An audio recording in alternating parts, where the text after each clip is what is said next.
एक भक्त का प्रश्न आ गया मेरे पास में कि हम ये कैसे माने कि चैतन्य महाप्रभु भगवान है, कोई जानता तो है नहीं उनको, तो फिर हम कैसे हम लोग इस बारे में हम लोग सोचें कि चैतन्य महाप्रभु भगवान है, कौन से शास्त्रों में उसका प्रमाण दिया गया है। तो जब ये प्रश्न आपके यहीं से आया ये प्रश्न, और मुझे ये प्रश्न देखकर बहुत ही अच्छा लगा, क्योंकि मुझे लगा कि हमारी यात्रा वहाँ पे सफल हो गई आपके सतना की, क्योंकि हमारा जीवन का लक्ष्य यही है कि हम लोग शास्त्रों के आधार पर बात करें। कोई भी व्यक्ति कुछ भी बोल रहा है, हम उसकी बात नहीं मानेंगे। हमें जब तक शास्त्रों का प्रमाण नहीं मिलेगा तब तक हम संतुष्ट नहीं होंगे, क्योंकि शास्त्रों का प्रमाण इसलिए आवश्यक है क्योंकि हमने अपना पूरा जीवन न्योछावर करना है।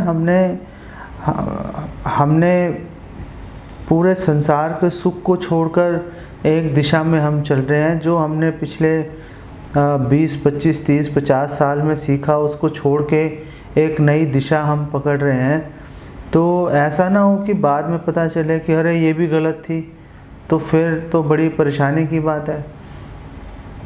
तो जब ये प्रश्न आया तो मुझे बहुत अच्छा लगा कि ये प्रश्न आपके यहाँ से पूछा गया। इसका मतलब लोग बहुत ही गंभीरता से इसको जो है कृष्ण भक्ति के बारे में सोच रहे हैं, और उनके मन में शंकाएं हैं तो वो सामने रख रहे हैं शंकाएं। तो चैतन्य महाप्रभु के बारे में आपको थोड़ा सा मैं एक संक्षिप्त वर्णन कर दूं। तो चैतन्य महाप्रभु जो हैं वो भगवान कृष्ण हैं, लेकिन श्रीमती राधा रानी की भावनाओं को लेकर आए हैं। तो भगवान कृष्ण श्रीमती राधा रानी की भावनाओं को लेकर क्यों आए हैं, इसके ऊपर आप YouTube पे जाएंगे तो आपको मेरे वीडियो चैनल पर इसके ऊपर इस पर हमने काफ़ी डिटेल में डिस्कशन किया, आपको मिल जाएगा। तो चैतन्य महाप्रभु जो हैं वो भगवान कृष्ण हैं, लेकिन श्रीमती राधा रानी के भाव में है। और जिस प्रकार श्रीमती राधा रानी कभी अपने विषय में बात नहीं करती, श्रीमती राधा रानी हमेशा अपने जो उनके इष्ट हैं, जो उनके प्रेमी हैं, जो उनके स्वामी हैं भगवान कृष्ण, हमेशा उनके बारे में चर्चा करती हैं। इसी प्रकार चैतन्य महाप्रभु स्वयं कृष्ण है, लेकिन एक भक्त के रूप में है, इसलिए वो कभी भी अपने बारे में बात नहीं करते। वो हमेशा भगवान कृष्ण के बारे में बात करते हैं। भगवान कृष्ण को त्रियुगी भी कहा जाता है। त्रियुगी का मतलब है कि भगवान 4 युग हैं, सत्ययुग, द्वापर, त्रेता, कलयुग। तो भगवान वैसे तो कह रहे हैं संभवामि युगे युगे, मैं हर युग में अवतरित होता हूँ, लेकिन यहाँ पर हमने ये भी देखा कि भगवान त्रियुगी कहलाते हैं।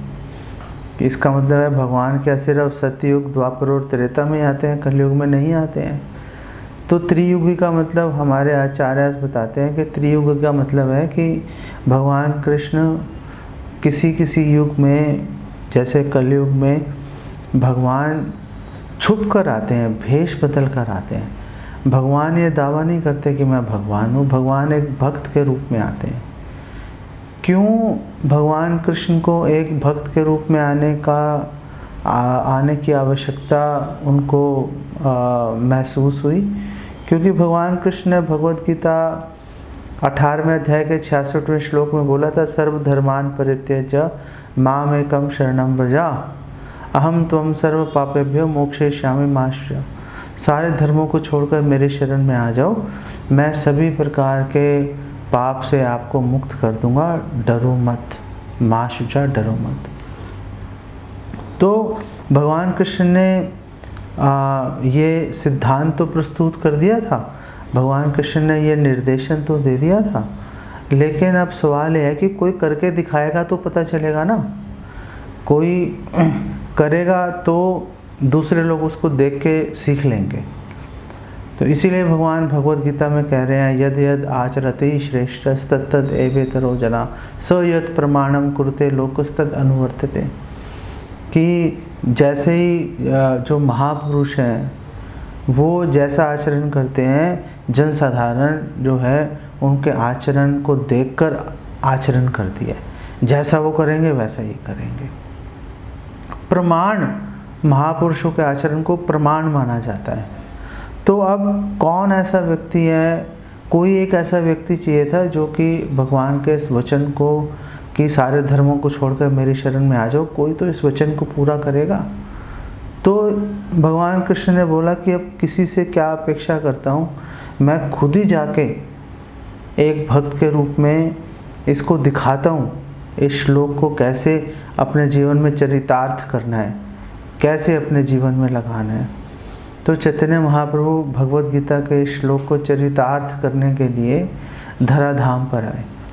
तो 24 वर्ष की आयु तक चैतन्य महाप्रभु कुल 48 वर्षों तक 48 ईयर्स चैतन्य महाप्रभु ने अपनी लीला यहाँ पर संपन्न की, बंगाल में, नवद्वीप में, शुरू में नवद्वीप में और बाद में जगन्नाथपुरी में। और इन 48 वर्षों में से 24 वर्ष चैतन्य महाप्रभु घर में रहे, जो उनका बचपना था, जो बचपन है, और जो जैसे ही वो यौवन अवस्था में आए तो 24 वर्ष की आयु तक वो घर में रहे, और 24 वर्ष की आयु में चैतन्य महाप्रभु ने संन्यास लिया और पूरी चले गए। तो 24 वर्ष जो चैतन्य महाप्रभु ने संन्यास आश्रम में बिताए, उसमें से 18 वर्ष चैतन्य महाप्रभु जगन्नाथपुरी में रहते रहे, और 6 वर्ष तक चैतन्य महाप्रभु ने यात्राएं की, जैसे वृंदावन की यात्रा की, जो है आपकी दक्षिण भारत की यात्रा की। तो इन यात्राओं में 6 साल चैतन्य महाप्रभु ने यात्राओं में निकाल दिए और 18 साल वहाँ पे रहे, तो टोटल 24 साल हो गए। और 48 वर्ष की आयु में चैतन्य महाप्रभु जो है वो अंतर्धान हो गए थे। चैतन्य महाप्रभु ने संन्यास क्यों लिया? चैतन्य महाप्रभु ने संन्यास लिया क्योंकि कुछ लोग अभी 24 वर्ष मतलब की बात है जब चैतन्य महाप्रभु 24 वर्ष के थे, और चैतन्य महाप्रभु संस्कृत व्याकरण आदि पढ़ा रहे थे नवद्वीप के अंदर। तो कुछ लोग जो हैं, कुछ स्टूडेंट्स, वो चैतन्य महाप्रभु पर बिना किसी बात के नाराज़ हो गए, और उन्होंने आपस में योजना बनाई कि हम लोग मिलकर, और चैतन्य महाप्रभु का नाम था उस समय निमाई पंडित। तो निमाई जो है उनके बचपन का नाम था, और पंडित क्योंकि वो बहुत प्रकांड विद्वान थे, और इतने विद्वान थे कि निमाई पंडित जो हैं वो एक सिद्धांत प्रस्तुत करेंगे, फिर उस सिद्धांत को काट देंगे, फिर जो सिद्धांत को काटा उस सिद्धांत को भी काट के वापस जो मूल सिद्धांत है उसको सिद्ध कर देंगे, और फिर दोबारा उसको काट के फिर दोबारा उसको सिद्ध कर देंगे। इतनी बार चैतन्य महाप्रभु, मतलब ये अकल्पनीय है, ये अकल्पनीय है, कोई नहीं कर सकता। इनफैक्ट एक बार चैतन्य महाप्रभु निमाई पंडित के रूप में, उस समय निमाई पंडित नाम था, तो चैतन्य महाप्रभु बैठे थे गंगा जी के किनारे अपने छात्रों के साथ में। तो एक दिग्विजयी पंडित आया था, और उसने आते ही तुरंत उसने चैतन्य महाप्रभु को चुनौती दी कि आप बहुत बड़े विद्वान हो तो मेरे से शास्त्रार्थ करो, नहीं तो हार मान लो। और खड़े खड़े उस ब्राह्मण, उस पंडित ने, दिग्विजय पंडित ने माँ गंगा की स्तुति में 100 श्लोकों की रचना कर दी, खड़े खड़े वहीं पर। तो उसने बोला कि आप क्या इसमें से कुछ, आप ये जो मैंने 100 श्लोक बोले हैं, आप इसमें से कुछ कह सकते हो? अब किसी व्यक्ति के सामने आप संस्कृत में वो भी धड़ाधड़ 100 श्लोक बोल दो, आप मतलब उसको याद रखना तो दूर की बात है, कोई एक आधा श्लोक भी समझ में आ जाए तो बड़ी बात है। लेकिन चैतन्य महाप्रभु ने पूरे 100 श्लोक उनको बता दिया, आपने ये 100 श्लोक बोले थे, और चैतन्य महाप्रभु ने एक श्लोक पकड़ा, उनको बोला कि ये एक श्लोक पकड़ता हूँ, और संकेत के रूप में आपको इसके अंदर कमियां बता देता हूँ। तो चैतन्य महाप्रभु ने उस श्लोक के अंदर उनको कई कमियां दिखा दी, और फिर चैतन्य महाप्रभु ने बोला कमियां तो और भी हैं, लेकिन अभी आप इतना समझ लो, इतनी कमियां ही आप अगर इसको झेल पाओ तो आपके लिए गनीमत है। तो वो जो दिग्विजय पंडित है बहुत ही हताश हो गया और वो वापस घर गया अपने। और चैतन्य महाप्रभु ने, निमाई पंडित ने उनको बोला कि ऐसा है कि आपको कोई परेशान होने की आवश्यकता नहीं है, आप बड़ी दूर से यात्रा करके आए हो, आप अभी थके हुए होंगे, आप घर जाओ और आराम से थोड़ा फ्रेश हो जाओ, जो मैंने बताया आप उसके बारे में सोच लो और कल आके आप वापस मेरे से बात कर सकते हो। चैतन्य महाप्रभु ने उनका कुछ अपमान नहीं किया, अपमान करने का पूरा मौका था उनके पास में। तो वो जो दिग्विजयी पंडित है वापस गया जहाँ पर ठहरा हुआ था, और वो माँ सरस्वती का बहुत बड़ा उपासक था, और उसने माँ सरस्वती का आवाहन किया और उसने बोला आज तक मेरी कभी पराजय नहीं हुई, लेकिन आज कैसे हो गया कि मैं आपका इतना बड़ा भक्त हूँ और मेरी पराजय हो गई। तो माता सरस्वती ने बोला कि जिससे तुम शास्त्रार्थ कर रहे हो वो मेरे स्वामी हैं, तो मैं अपने स्वामी के विरुद्ध तुम्हें कैसे जीतने दे सकती हूँ, तुम्हारा हारना तो निश्चित है था। और माता सरस्वती ने उनको बताया कि जो निमाई पंडित हैं वो स्वयं भगवान कृष्ण हैं। तो अगले दिन वो ब्राह्मण, वो पंडित चैतन्य महाप्रभु के पास आया और उनके चरणों में गिरकर उसने क्षमा मांगी और उनसे दया की भीख मिली। तो ये जो निमाई पंडित या चैतन्य महाप्रभु, कुछ स्टूडेंट्स उनके छात्र थे, उन पर गुस्सा आ गया, वो उन पे क्रोधित हो गए महाप्रभु पे, और उनको जो है मारने का उन्होंने प्लान, योजना बनाई उन्होंने। जब चैतन्य महाप्रभु को, निमाई पंडित को ये बात पता चली, तो निमाई पंडित ने बोला कि जिन लोगों के उद्धार के लिए मैं यहाँ पर आया था, कलयुग के लोगों के लिए, अगर वही लोग मुझे मारने की योजना बनाएंगे तो वो और ज़्यादा पाप में गिर जाएंगे, तो फिर मेरे यहाँ पे आने का फिर लाभ क्या हुआ, मेरा यहाँ पे आना तो विफल हो गया। तो फिर चैतन्य महाप्रभु ने सोचा कि आखिर कैसे मैं, वो लोग जो कि मुझे ही मारने की कोशिश कर रहे हैं, कैसे मैं उन पर दया दिखा सकता हूँ। तो फिर चैतन्य महाप्रभु ने सोचा कि मैं संन्यास ले लेता हूँ। जब संन्यास लूँगा तो एक सन्यासी का बहुत आदर किया जाता था 500 साल पहले। जब चैतन्य महाप्रभु ने सोचा मैं संन्यास ले लेता हूँ, एक सन्यासी के सामने कोई मुझे पसंद करे या ना करे, मेरे सामने उसको झुकना पड़ेगा, मुझे प्रणाम अवश्य करेगा देखकर, उसी से उसका कल्याण हो जाएगा। तो जो लोग चैतन्य महाप्रभु को मारना चाह रहे हैं, उनके कल्याण के लिए चैतन्य महाप्रभु ने अपना घर छोड़ दिया और संन्यास लेकर चैतन्य महाप्रभु जगन्नाथपुरी में चले गए। कितने दयालु चैतन्य महाप्रभु हैं, और 24 घंटे चैतन्य महाप्रभु जो हैं वो भगवान कृष्ण का नाम लेते थे, हरि नाम जपते रहते थे 24 घंटे। कोई ऐसा क्षण नहीं था कि चैतन्य महाप्रभु भगवान कृष्ण का नाम नहीं लेंगे।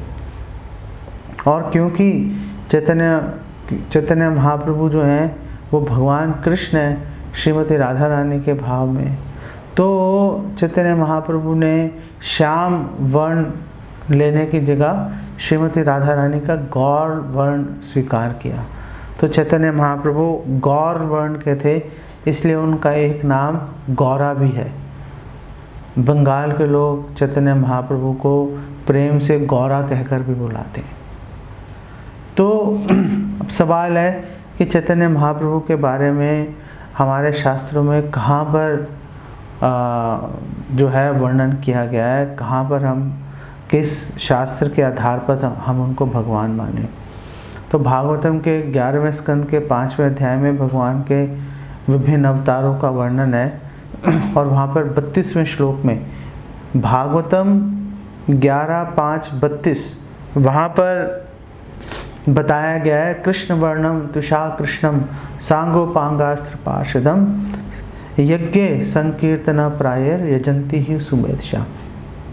कृष्ण वर्णम, कि एक ऐसा व्यक्ति है कलयुग में जो है कृष्ण वर्णम, वो हमेशा भगवान कृष्ण के नामों का वर्णन करता रहेगा। कृष्ण वर्णम। त्विषा अकृष्णम, त्विषा का मतलब है चमड़ी, और जो उनकी जो स्किन का कलर है, चमड़ी का कलर है, वो अकृष्ण, वो गोरा होगा। तो ये दो गुण चैतन्य महाप्रभु के ऊपर लगे हुए हैं कि कृष्ण वर्णम, चैतन्य महाप्रभु 24 घंटे भगवान कृष्ण का नाम ले रहे हैं, और त्विषा अकृष्णम, जो चमड़ी है वो अकृष्ण मतलब गौर रंग की है। और आगे बताया गया सांगो पांगास्त्र पार्षदम, और चैतन्य महाप्रभु जो हैं उनके जो उनके अस्त्र शस्त्र हैं वो उनके एसोसिएट्स, उनके पार्षद हैं, जो कि चैतन्य महाप्रभु के साथ में मिलकर जो है कृष्ण भक्ति का प्रचार कर रहे थे चैतन्य महाप्रभु के आदेशानुसार। जैसे हम बोलते हैं पंच तत्व मंत्र बोलते हैं, श्री कृष्ण चैतन्य प्रभु नित्यानंद, श्री अद्वैत गदाधर शिवास आदि गौर भक्त वृंदा। तो इसमें श्री चैतन्य महाप्रभु हैं, फिर श्री नित्यानंद प्रभु हैं, नित्यानंद प्रभु जो बलराम जी हैं, फिर अद्वैताचार्य हैं जो महाविष्णु हैं, फिर गदाधर पंडित हैं जो कि श्रीमती राधा रानी हैं, वो भी अपने ईष्ट को छोड़ के अलग नहीं रह सकती, तो वो भी गदाधर पंडित के रूप में लीला में भाग लेने के लिए आई। और श्रीवास पंडित जो हैं, श्रीवास ठाकुर हैं, वो नारद जी हैं जो कि भगवान के शुद्ध भक्त हैं। आदि घौर भक्त वृंदा, और अनेकों अनेक भक्त जो हैं वहाँ पर चैतन्य महाप्रभु के आसपास प्रकट हुए, अवतरित हुए चैतन्य महाप्रभु की लीला में भाग लेने के लिए। तो सांगो पांगास्त्र पार्षदम, कि चैतन्य महाप्रभु भगवान कृष्ण आए और अब उन्होंने शंकर चक्र गदा पद्मा ऐसे अस्त्र उन्होंने धारण नहीं किए थे। अब उनके अस्त्र शस्त्र जो हैं वो करताल और मृदंग है। वो नित्यानंद प्रभु, अद्वैताचार्य, गदाधर पंडित, श्रीवास ठाकुर, सार्वभौम भट्टाचार्य जैसे, षट गोस्वामी जैसे जो हमारे जो वंदनीय आदरणीय जो हमारे आचार्य हैं, वो सब चैतन्य महाप्रभु के पार्षद के रूप में आए। और उन्होंने क्या किया? उन्होंने कलयुग का धर्म स्थापित किया, और कलयुग का धर्म है हरिनाम संकीर्तन। तो इसलिए बताया गया यज्ञ संकीर्तन प्रायेर, कि चैतन्य महाप्रभु आए, उन्होंने सार्वजनिक रूप से हरे कृष्ण कीर्तन संकीर्तन का उन्होंने उद्घाटन किया। और गली गली उन्होंने ऐसा बोला था कि गली गली में जो है वो हरे कृष्ण मंत्र का कीर्तन होगा। और चैतन्य महाप्रभु के अत्यंत प्रिय पात्र श्रील प्रभुपाद की कृपा से ये संभव हुआ।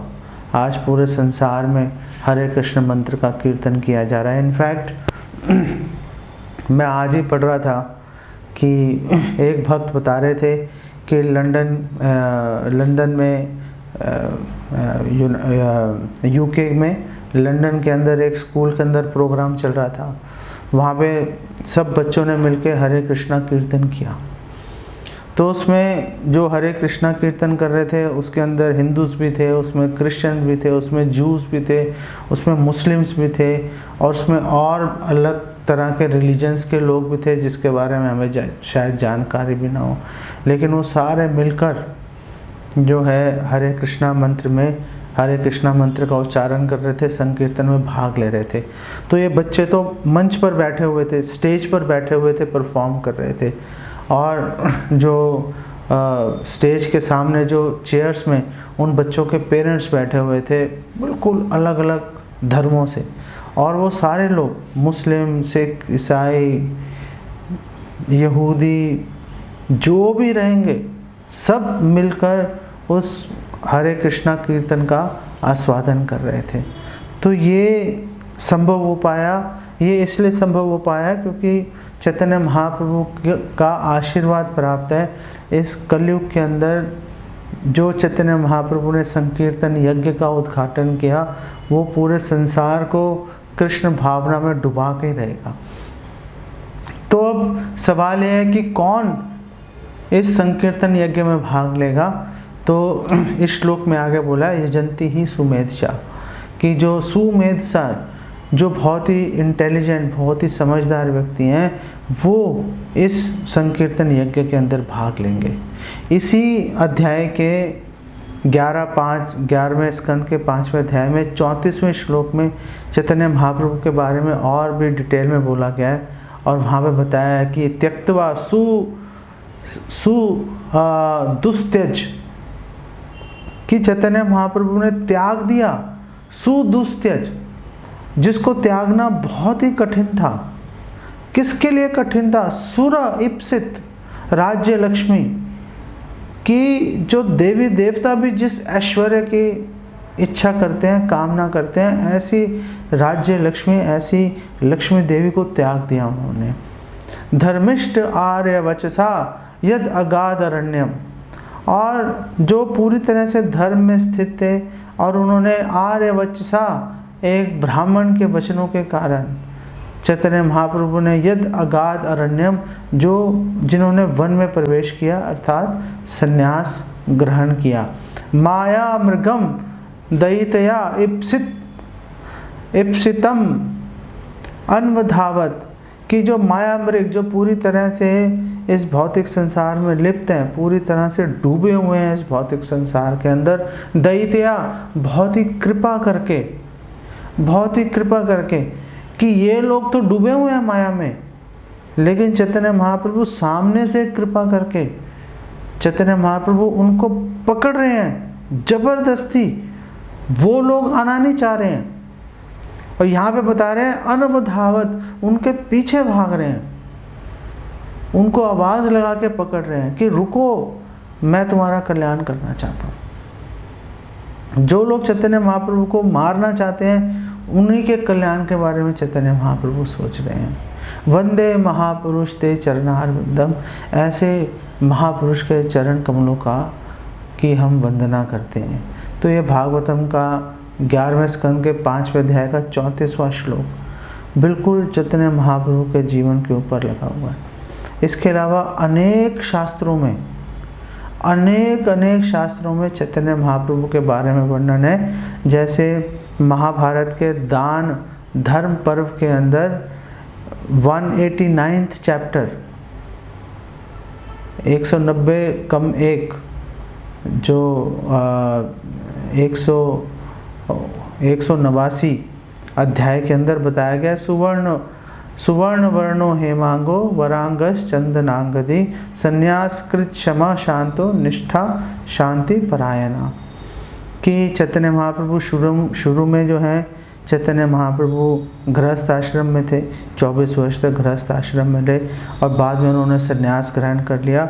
और सुवर्ण वर्णों, बिल्कुल पिघले हुए सोने के जैसा चैतन्य महाप्रभु की अंग कांति है, और पूरे शरीर पर चंदन का लेप है। और फिर उन्होंने उन्होंने फिर संन्यास लिया, और संन्यास लेकर चैतन्य महाप्रभु जो है, उनका क्या कैरेक्टर है, उनका क्या चरित्र है, कि क्षमा शांतो, कि वो सबको क्षमा करने वाले हैं, सबको दया देने वाले हैं, और शांत, पूरी तरह से पीसफुल हैं।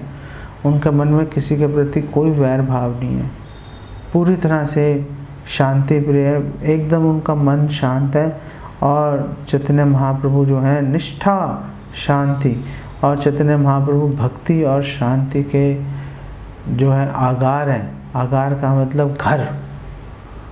और चैतन्य महाप्रभु जो हैं वो जो निर्विशेषवादी हैं, जो कि भगवान के निराकार स्वरूप को मानते हैं, उनको चैतन्य महाप्रभु जी निरुत्तर कर देते हैं, उनको हरा देते हैं, उनको ये बता देते हैं कि भगवान का साकार रूप सर्वश्रेष्ठ है।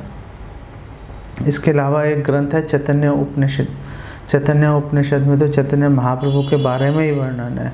गौरा सर्वात्मा महापुरुषो महात्मा महायोगी त्रिगुणातीतः सत्वरूपो भक्तिम लोके काश्यति, कि जो भगवान गौर हैं, जैसे मैंने अभी आपको बताया था, क्योंकि चैतन्य महाप्रभु के शरीर की कांति बिल्कुल पिघले हुए सोने के समान है, इसलिए बंगाल के लोग उनको प्रेम से गौरा कहकर बुलाते हैं।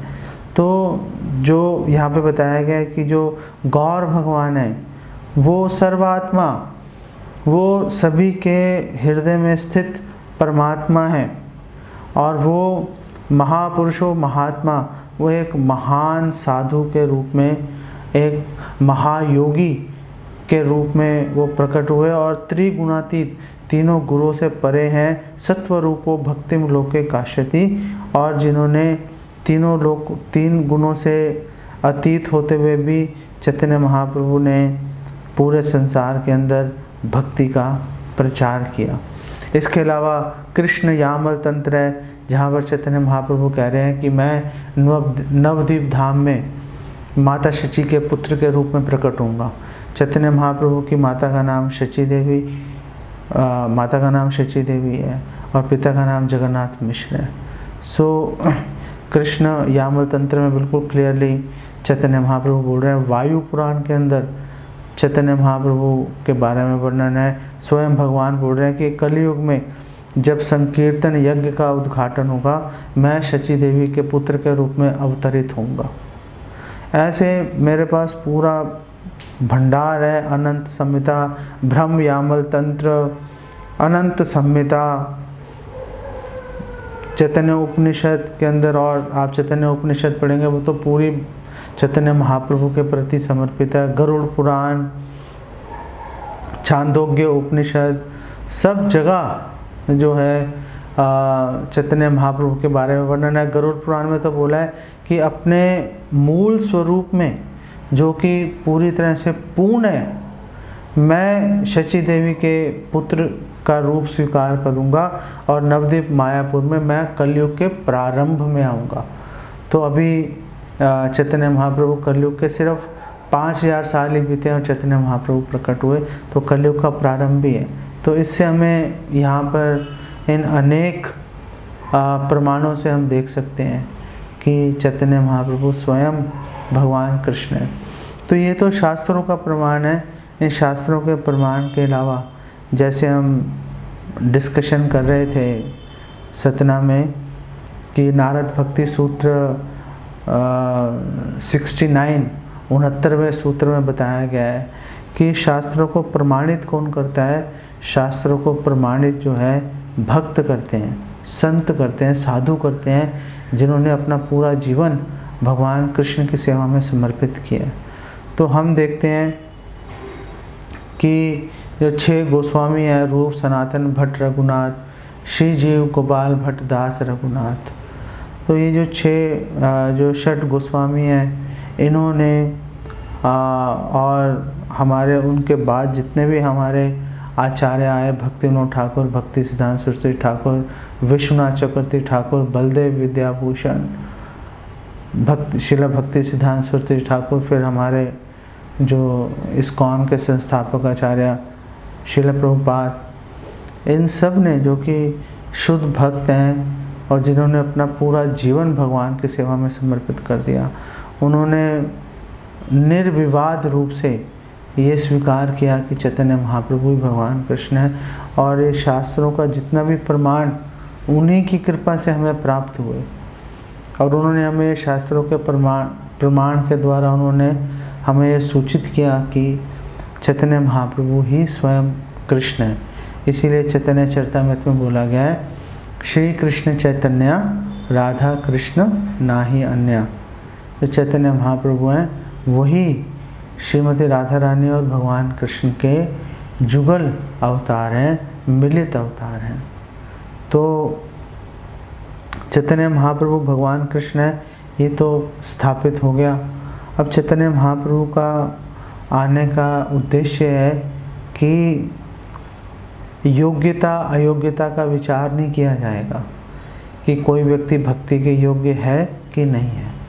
कलो शूद्र संभवा, कलयुग में सभी लोग शूद्र हैं। तो अगर योग्यता का विचार किया जाएगा, फिर लोगों में भक्ति का प्रचार करना, भक्ति बांटना लगभग असंभव हो जाएगा।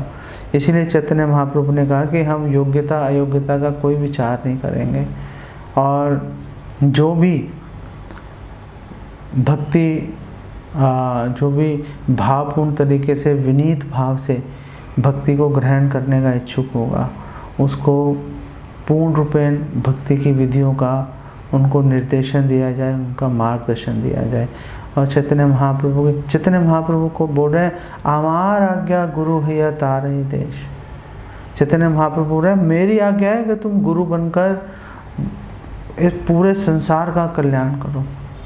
तो चैतन्य महाप्रभु की इस आज्ञा को हम लोग अपने मस्तक पर धारण करके, कोई योग्यता नहीं है, कोई योग्यता नहीं है, बल्कि अगर आपको हमारी सच्चाई पता चल जाए तो हो सकता है आप हमारे पर थू थू करो, आप इतने खराब हमारा आचरण और व्यक्तित्व है। फिर भी चैतन्य महाप्रभु की इच्छा है कि योग्यता का विचार नहीं करेंगे। और चैतन्य महाप्रभु ने अधम से अधम जीव को चैतन्य महाप्रभु ने भक्ति में लगाया। ना केवल भक्ति में लगाया, बल्कि उनको ऐसे पद पर पहुंचा दिया कि वो लोग बिना किसी योग्यता के भी आगे दूसरों का मार्गदर्शन कर सकते हैं। आप किसी भी भक्त से पूछेंगे, वो भक्त कभी भी ये दावा नहीं कर सकता कि वो बहुत योग्य है। वो हमेशा अपने आप को अधम पतित ही मानेगा। जैसे कृष्णदास कविराज गोस्वामी बोल रहे हैं कि जगाई मधाई है ते मुँह से पापिष्ट। दो भाई थे, जगाई और मधाई, और दोनों बहुत ही दुष्ट थे। बल्कि जो मधाई है, मधाई ने तो नित्यानंद प्रभु के सिर पर मटका फोड़ दिया था और उनका पूरे सिर से खून की धाराएं बह रही थी। तो कृष्णदास कविराज गोस्वामी बोल रहे हैं, जगाई मधाई है ते मुँह से पापिष्ट। मैं तो जगाई मधाई से भी पापी हूँ। पूरी शहर कीट है ते मुँह से लगिष्ट, और मैं मल के कीड़े से भी गया गुजरा हूँ। तो अगर कोई पूछ सकता है कि मल के कीड़े से कैसे कोई गया गुजरा हो सकता है, मल का कीड़ा तो मतलब मल के अंदर पड़ा हुआ है, उससे नीच कैसे हो सकते हैं हम। तो हमारे आचार्य बताते हैं कि जो मल के अंदर कीड़ा रह रहा है वो मल को खाद में बदल देता है। और हम लोग जो हैं, हम लोग इतने नीच हैं कि हम लोग स्वादिष्ट पदार्थ खाते हैं और उसको मल में बदल देते हैं। तो मल का कीड़ा वास्तव में हमारे से अत्यंत श्रेष्ठ है। अधम लोगों को भक्ति में जोड़ना और उनको गुरु के पद तक ऊपर उठा देना, ये चैतन्य महाप्रभु की विशेष कृपा है, जिसके द्वारा चैतन्य महाप्रभु पूरे संसार में कृष्ण भावनामृत फैला रहे हैं, कृष्ण भावनामृत फैला रहे हैं। श्रील प्रभुपाद चैतन्य महाप्रभु के प्रतिनिधि के रूप में अमेरिका गए और वहाँ पे जो ड्रग्स ले रहे हैं, जो चरस, गांजा, LSD, अवैध संबंध बना रहे हैं, हमेशा नशे में धुत हैं, उन लोगों को श्रील प्रभुपाद ने चैतन्य महाप्रभु की दया से शुद्ध भक्त बना दिया। ये श्री चैतन्य महाप्रभु की विशेष दया है। इसीलिए अगर कोई लोग पूछते हैं कि क्या भक्ति करने के लिए केवल अब इस्कॉन ही रह गया क्या? नहीं, 4 प्रमाणिक स्कूल हैं, 4 प्रमाणिक संप्रदाय हैं जहाँ से आप शिक्षा ले सकते हैं, जहाँ से आप कृष्ण भक्ति सीख सकते हैं।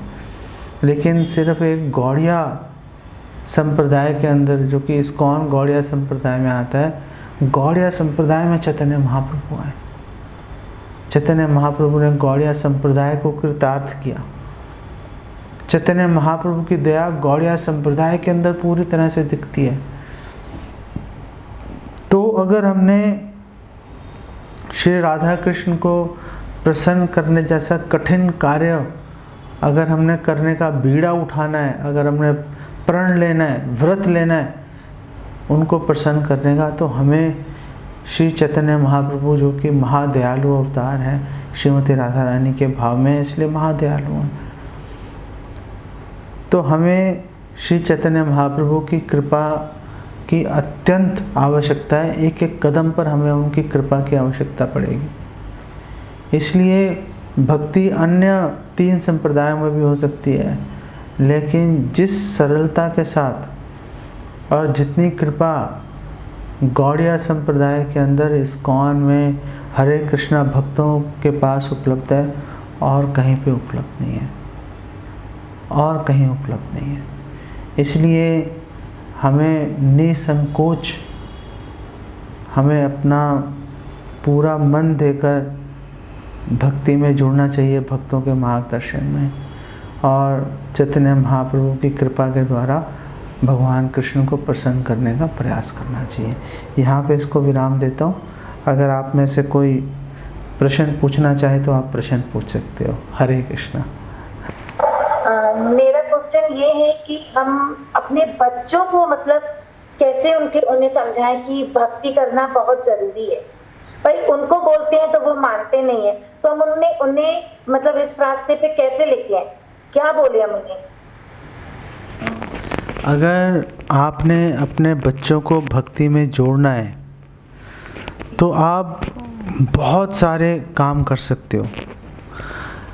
सबसे पहला काम आप ये कर सकते हो अपने बच्चों को भक्ति में जोड़ने के लिए कि आप खुद अच्छे से भक्ति करो। बच्चे देखकर सीख जाते हैं, बच्चों में एक कला होती है। अगर हम बहुत अच्छे से भक्ति करेंगे, नियमों का पालन करेंगे, हमेशा प्रसन्न रहेंगे, तो भक्तों को, तो बच्चों को, बच्चे जब ये देखेंगे तो अपने आप उनके अंदर ये रुचि, ये जिज्ञासा उत्पन्न होगी कि हाँ, हम भी प्रसन्न रहना चाहते हैं, हम भी भक्ति करेंगे। दूसरी बात यह है कि जो बच्चे आम तौर पे माँ बाप की बात सीधे से नहीं मानते, क्योंकि इतने सालों से साथ रह रहे होते हैं, वो उनकी बात पकड़ते नहीं हैं। इसलिए आप अपने बच्चों को या परिवार के अन्य लोगों को आप खुद प्रचार करने का प्रयास मत करें।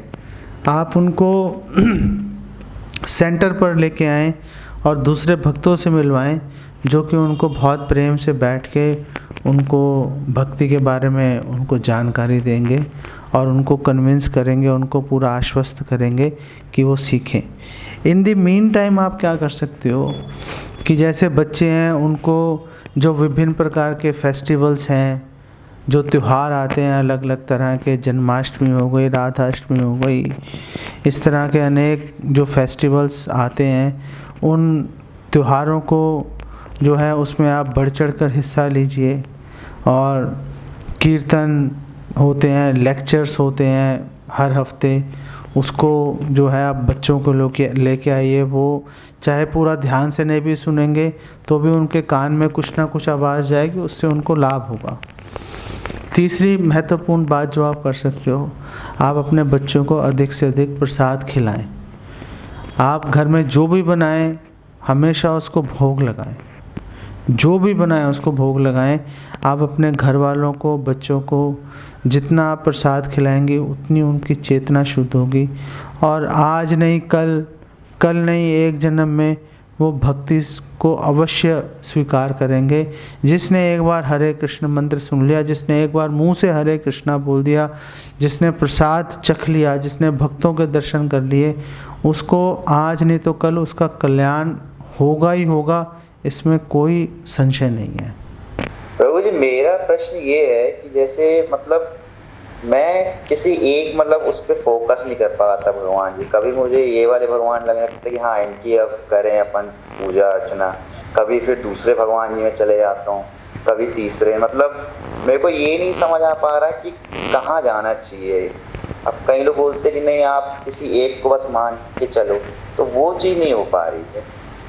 उस बारे में थोड़ा सा बताइए कि किस तरह से संभव हो पाए।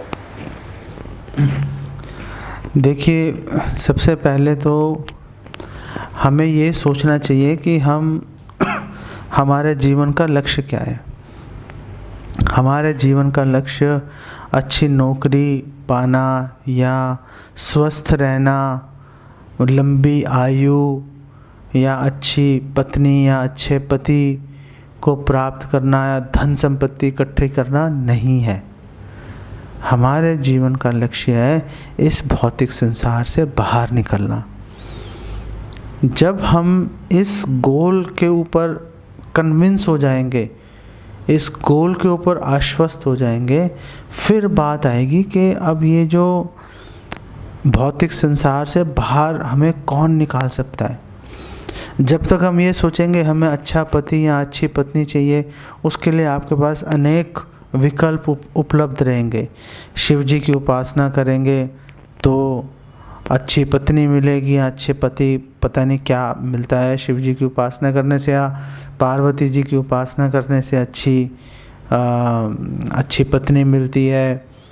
गणेश जी की उपासना करेंगे, विघ्न हरे जाएंगे। सूर्य देव की उपासना करेंगे, हमारे सारे रोग कट जाएंगे। तो यमराज जी की उपासना करेंगे, अकाल मृत्यु नहीं होगी। इस तरह के अनेक छोटे छोटे लक्ष्यों के अंदर हम लोग भटकते रह सकते हैं। सबसे पहला काम हमें अपने गोल के ऊपर काम करना है। पहले ये बैठ के सोचना पड़ेगा कि हम लोग अब इस भौतिक संसार में नहीं रहना चाहते।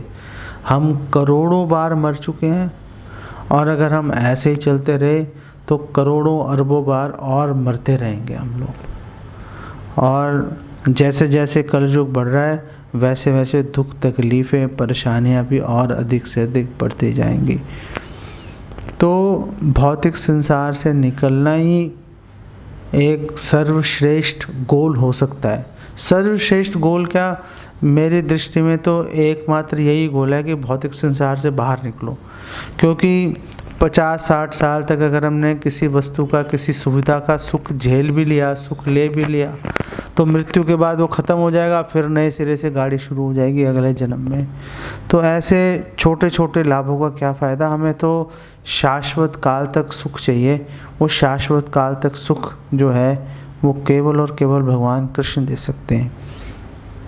जब मैं भगवान कृष्ण बोलता हूँ, भगवान कृष्ण का मतलब भगवान कृष्ण भी है, भगवान राम भी हैं, भगवान नरसिंहदेव भी हैं, भगवान वराह भी हैं, भगवान विष्णु भी हैं, भगवान नारायण भी हैं। उन सभी वे सभी जो विष्णु तत्व हैं वो भगवान कृष्ण के नाम में समाहित हैं।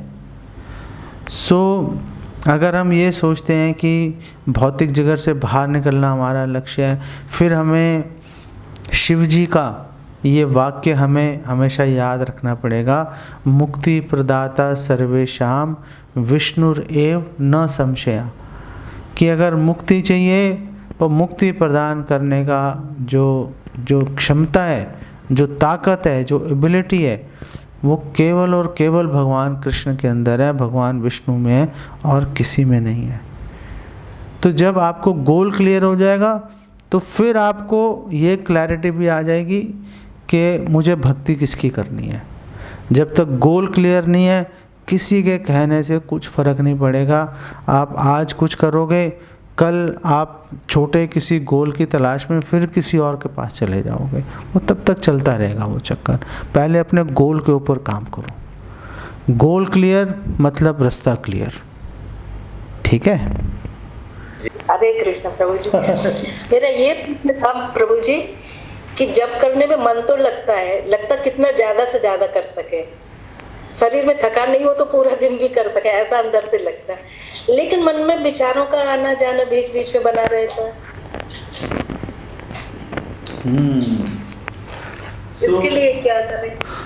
हम जब करते हैं तो जब में मन लग भी रहा है लेकिन मन में और विचार भी चलते रहते हैं, तो फिर क्या करें। तो ये प्रश्न जो है ये अर्जुन ने भी भगवान कृष्ण से पूछा था भगवत गीता में, चंचलम ही मना कृष्णा परमाथि बलवद्दृढ़म, कि हे कृष्णा मन बहुत चंचल है और बड़ी परेशानी कर रहा है कि मन को काबू में करना, कंट्रोल में करना, वायु को काबू में करने से भी ज़्यादा कठिन है। अर्जुन के पास ये ताकत थी कि वो वायु को अपने काबू में कर सकता था, लेकिन अर्जुन ने बिल्कुल क्लियर बोल दिया कि मैं मन को कंट्रोल नहीं कर पा रहा। तो भगवान कृष्ण ने बोला कि अभ्यासेन तु कौन्तेय वैराग्येन च गृह्यते, कि आप अभ्यास करते रहो, अभ्यास करते रहो। इसका मतलब है अगर मन में कोई और विचार आ रहे हैं तो भी आप हताश नहीं होके जप निरंतर अवश्य करते रहें। और वैराग्य, अपने हृदय में वैराग्य लेके आएँ। तो वैराग्य किसके प्रति लेके आएँ? आपके मन में जो भी विचार आ रहे हैं वो आसक्ति के कारण आ रहे हैं। तो आप देखिए कि वो आपके मन में कौन से विचार आ रहे हैं, किस व्यक्ति या किस वस्तु के विषय में विचार आ रहे हैं, फिर उसको त्यागिए। किसी भी वस्तु से या व्यक्ति से आसक्त होने का कोई पॉइंट नहीं है, कोई ज़रूरत नहीं है। उसको त्याग के जैसे आप धीरे धीरे धीरे धीरे उसमें काम करेंगी तो फिर आप देखेंगी कि जिन वस्तुओं की ओर आपका मन भाग रहा था पहले, क्योंकि उनके प्रति वैराग्य आ गया, अब आपके मन में वो विचार नहीं आएंगे। ये विचार केवल और केवल आसक्ति के कारण आते हैं। ठीक है जी जी जी। प्रभु जी, ये भी होता है कि जैसे संसार भगवान के विचार आते ना, जैसे धाम चिंतन में आ रहा, संत चिंतन में आ रहे, ग्रंथ चिंतन में आते, कोई वाणी चिंतन में अच्छी आती तो अच्छा लगता, और जैसे सांसारिक चिंतन होने लगता तो मन विचलित होने लगता। तो सांसारिक चिंतन आने पर मन विचलित हो रहा है तो अच्छी बात है। यमुनाचार्य जी भी यही बोल रहे हैं कि जब मेरे मन में कोई सांसारिक विचार आता है तो ऐसा लगता है कि मेरा मुंह कड़वा हो गया, कोई कसैली वस्तु मेरे मुंह में आ गई और थूकने का मन करता है। तो अगर मन में सांसारिक विचार आने पर इस तरह का कड़वापन आपके मन में आ रहा है तो ये भक्ति में उन्नति का प्रतीक है। ये चिंता का विषय नहीं है, ये खुशी का, ये अच्छा जो है लक्षण है। ये इसके बारे में चिंता करने का कोई आपको चिंता करने की कोई ज़रूरत नहीं है आपको। हम भक्ति हमने शुरू तो की, लेकिन कई बार कुछ नियमों का पालन नहीं कर पाते या कई बार माला पूरी नहीं कर पाते, तो फिर मन में डर लगता है कि कहीं कुछ हमारे साथ अनिष्ट ना हो जाए, भगवान हम पर क्रोधित ना हो जाए। तो आखिर इसका क्या उपाय है? आप एक बात समझिए, एक छोटा बच्चा जो 1.5-2 साल का, 2.5 साल का बच्चा है, जो अभी घुटनों पे चल रहा था, अब खड़ा होकर चलना सीख रहा है, वो इस प्रक्रिया में कई बार नीचे गिरता है। तो माँ बाप उस पर कभी गुस्सा नहीं करते, बल्कि माँ बाप उसको बढ़ावा देते हैं, उसको हौसला देते हैं, उसको टॉफ़ी, चॉकलेट इत्यादि उसको लेकर देते हैं ताकि वो प्रयास करना ना छोड़े। और अंततः हम देखते हैं कि वो धीरे धीरे धीरे धीरे बिना गिरे चलना शुरू हो जाता है।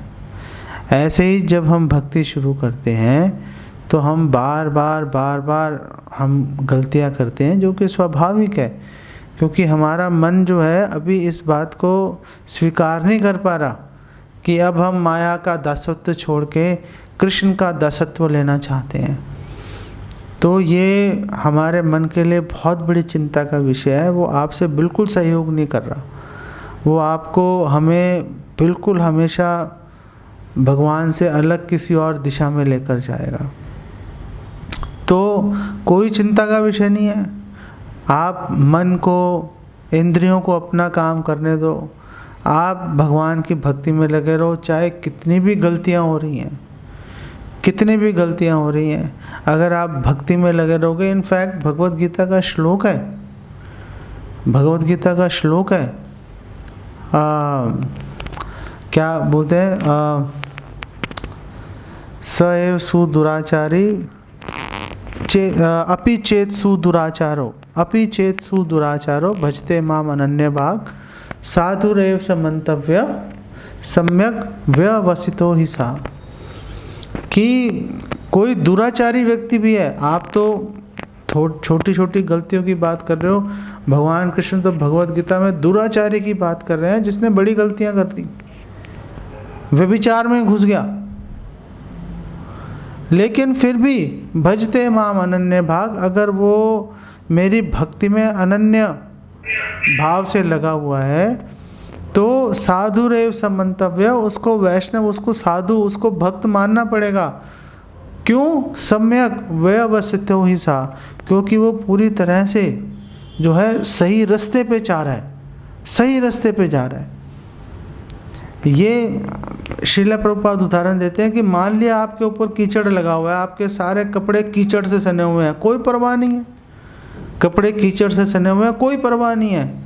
आप झरने के नीचे खड़े हो, धीरे धीरे धीरे धीरे जितना कीचड़ आपके कपड़ों पर, शरीर पर, मन पर जितना कीचड़ लगा हुआ है, सारा कीचड़ धीरे धीरे साफ हो जाएगा भक्ति रूपी झरने से। ब्रह्मा जी श्रीमद् भागवतम के 10वें स्कंद के 14वें अध्याय के 8वें श्लोक में बोल रहे हैं कि भक्ति में जिंदा रहो। जो भक्ति छोड़ के चला गया वो भक्ति में मर गया।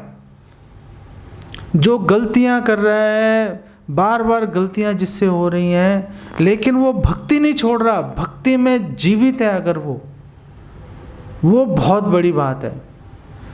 तो ब्रह्मा जी कह रहे हैं कि अगर किसी व्यक्ति को अपने पिता की संपत्ति चाहिए तो उसको क्या करना पड़ेगा? अगर किसी व्यक्ति को अपने पिता की संपत्ति चाहिए तो उसको सिर्फ जीवित रहना है। अगर वो जीवित रहेगा, अपने पिता के साथ रहेगा, उसको संपत्ति मिल के रहेगी, उसको उसका अधिकार है। इसी प्रकार से अगर कोई भी व्यक्ति है, अगर हम लोग भक्ति में जीवित रहेंगे, गलतियां हो रही हैं होने दो, धीरे धीरे धीरे धीरे खत्म हो जाएंगी। लेकिन अगर हम भक्ति में जीवित हैं, भक्ति में जीवित रहने मात्र से हम भगवान के धाम जाने के अधिकारी बन जाएंगे, सिर्फ इसी कारण से कि हमने भक्ति नहीं छोड़ी। कुछ भी हो गया, जीवेत यो मुक्ति पदे सदाए भाग। ब्रह्मा जी कह रहे हैं अगर आप जीवित हो, गलतियां हो रही हैं होने दो, बस आप भक्ति में जिंदा बने रहो, भक्ति मत छोड़ के जाओ, भक्तों का संग को मत छोड़ के जाओ, गुरु को मत छोड़ के जाओ, बाकी सारा काम अपने आप भगवान के धाम में जाके रहोगे। इससे बड़ी एश्योरेंस, इससे बड़ा आश्वासन मुझे नहीं लगता किसी ने कभी दिया होगा।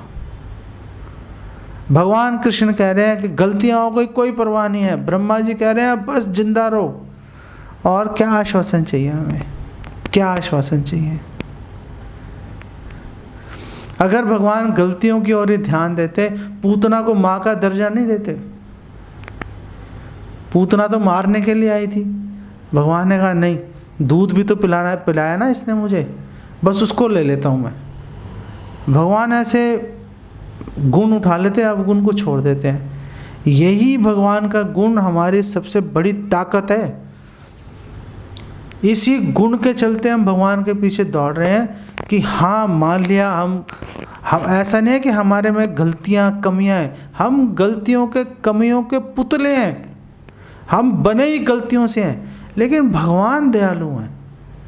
कम वा दयालुम शरणम व्रजेम, ऐसे भगवान को छोड़ के कहाँ जाएंगे हम? तो ब्रह्मा जी का ये सुझाव है कि भक्ति में बने रहो, गलतियाँ हो रही हैं कोई परवाह मत करो, अपने आप काम होगा आपका, कोई चिंता का विषय नहीं है। भक्ति में हो, ये बड़ी बात है बस। ठीक है? डर हमेशा बना रहता है कि देखो, ये जो डर है ना, जो डर हमेशा बना रहता है, ये अच्छी बात है। जब एक स्त्री अपने सिर पर पानी का मटका लेके चलती है ना, अगर उसको ये डर रहेगा ना कि मटका फूट सकता है, तो सावधानी से चलेगी वो। अगर वो डर उसके मन से निकल गया तो मटका आज नहीं कल टूट के रहेगा वो। तो थोड़ा बहुत डर मन में रहना चाहिए, वो अच्छी बात भी है। डर से व्यक्ति सावधान रहता है। ओके, कोई चिंता का विषय नहीं है। तो आप सब जन्माष्टमी समझ लो आपके सिर पे खड़ी है, तो मतलब रातों की नींद उड़ जानी चाहिए अब ये सोचने में जन्माष्टमी कैसे हम अच्छे से अच्छे तरीके से हम सेलिब्रेट कर सकते हैं, कैसे हम भगवान की शरण अच्छे से अच्छे तरीके से ले सकते हैं। जन्माष्टमी, दिवाली, इस तरह के जो त्यौहार हैं ये हमें हमारे लिए एक अवसर है भगवान की अनन्य भाव से शरण लेने का, भगवान की सेवा में नियोजित होने का। तो मेरी आप सब भक्तों से ये निवेदन है कि आप लोग सामने से, हमारे उग्रसेन प्रभु हैं, रत्नबाहु प्रभु हैं, जो मथुराधीश प्रभु हैं, कमल है, और आदित्य प्रभु की जो माता जी हैं, मदर हैं, विशोका देवीदासी, बहुत ही प्रसन्नचित, एकदम हमेशा प्रसन्नचित रहती हैं और हमेशा भक्तों की सेवा के बारे में सोचती रहती हैं। तो ये सारे भक्त, आप और भी भक्त हैं, मैं नाम सबका नाम लेना संभव नहीं है, जैसे आलोक है, बब्बल है, ऐसे और भी बहुत सारे भक्त हैं। सो आप इन सारे भक्तों के साथ मिलकर और लोगों को लाकर, अपने परिवार वालों को लाकर, आपके पास में अवसर है कि आप जन्माष्टमी और आगे और अनेक त्यौहार आएंगे, उसको अच्छे से सेलिब्रेट करने के बारे में आप लोग विचार कीजिए। भक्तों को अपने घर में आमंत्रित कीजिए। भक्त आपके घर में आएंगे, आपके घर से सारी नेगेटिव एनर्जीज दूर चली जाएंगी, आपको भक्ति करने में सुविधा मिलेगी। आपके परिवार के लोग भी देख लेंगे कि हाँ, ये गलत जगह नहीं जुड़ा हुआ हमारा बच्चा। जब माँ बाप को ये आश्वासन मिल जाता है, जब माँ बाप को ये बात समझ में आ जाती है, परिवार के लोगों को समझ में आ जाती है, फिर वो आपकी भक्ति में रोड़े नहीं अटकाएंगे। तो भक्तों को अपने घर में आमंत्रित कीजिए, कीर्तन कीजिए, बुक डिस्ट्रीब्यूशन के लिए जाइए, प्रसाद बांटिए, और हर एक व्यक्ति को भगवान कृष्ण की कृपा आप देने का अधिक से अधिक प्रयास कीजिए। ठीक है? सो आप सबका बहुत धन्यवाद। आप सब ने इतना टाइम दिया मुझे।